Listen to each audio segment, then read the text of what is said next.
I think you also won the Matador Cup, won the Matador Cup as well. What was the secret behind the African Stars? Because they were playing totally different football. Yeah, all the other teams. You see, you also have written in your booklet, you played the one touch. When I was in Kadatura and in Komastal, when we trained, and I tell them, okay, we start to play football 10 against 10, only 3 touches. Okay, that worked. You got the ball, you work with the ball, and then you pass the ball. And I said, only 2 touches. Oh, Mr. Dieter, we have to run. Yeah, of course you have to run. You have to play football, you're not playing chess. Okay, and then at least I said, only 1 touch. And after 20 minutes they are down. Yeah, they have to run and run and run. Because only 1 touch, you must look here. Where's one free position? There, there, or there. And then you have in your mind, you have to keep up in your mind where is your player you're playing with. So they have to look and have the intention where he is running to. And that's when with the 1 touch, this was one of the secrets. The other one was offside. And as I told you, we were also in Döbra by Hans Wilhelm. And then when we had a big game, every time I sent them from Friday to Sunday to Döbra, and the wives have to bring the food.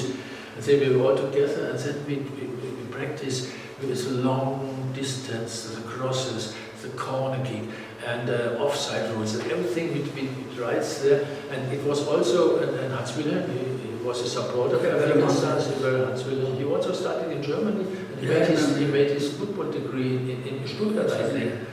And he's a good friend of mine, and he often was invited by me at home. No,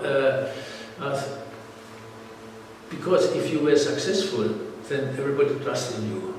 And we were successful, and they wanted to be successful. Yeah? They want to go forward and to play the ball. And it is a team play, it's not a single play like tennis or what. You have to play with another. Yeah? Now you coming from a different environment, I mean obviously Germany, more advanced. Was it easy for the players to buy into your philosophy, your football philosophy? Or did you have some challenges? Yeah, but as I told you, if you are successful, everybody trusts in you.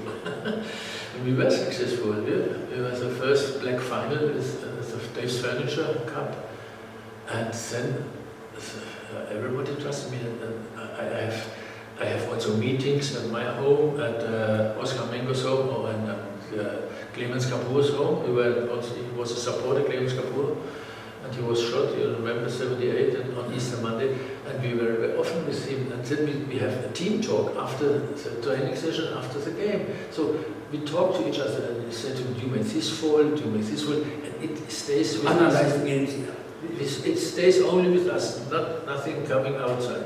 So it was also afterwards, the system to talk to him. Then the wives were bringing something to eat, and sometimes I came home late night at 11 or 12 o'clock, and I said, "Where have you been? We have a team talk with African Stars." Where? And then Kadatura, Wells.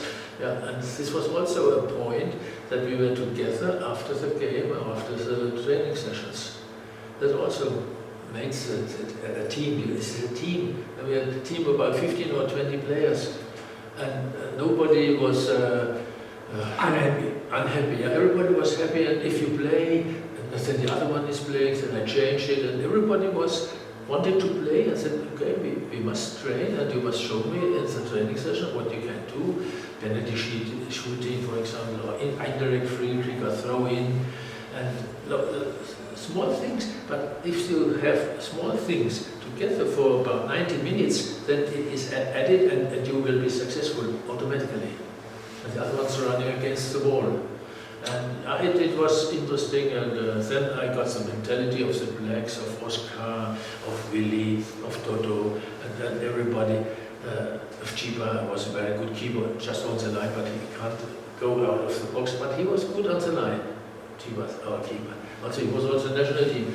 He saved a lot of balls, but the penalty box was not his area. He was just on the line. So, for example, I talked to him, "Chiba, you must come out and make use of the whole box area." oh, Mr. D, that's so strange. Yes, you run back and forth. Oh, the keeper, you can't stand on the place, you must run back and Oh, you was forth. the role model. Yeah, He in charge of the yeah, player. that's right. Like Manuel Neuer is doing Yeah, now. exactly. Yeah. You had a great bunch of players. So are there any specific players that you can single out as having formed the spine of the team? Yeah, yes, unfortunately, unless, of course, it was Oscar Mengo as a midfield. Yeah. Oscar Mengo on the other hand, and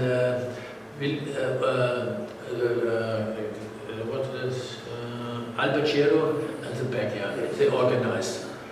And then you had a strong centre forward, Ace. He was very fast. He was fast. When we had training sessions, after the training session, I made then run sprints. And there were three players who were, two players who were faster than me. It was Ace. Camasaran was also fast. And Camasarandu, and the third one was me.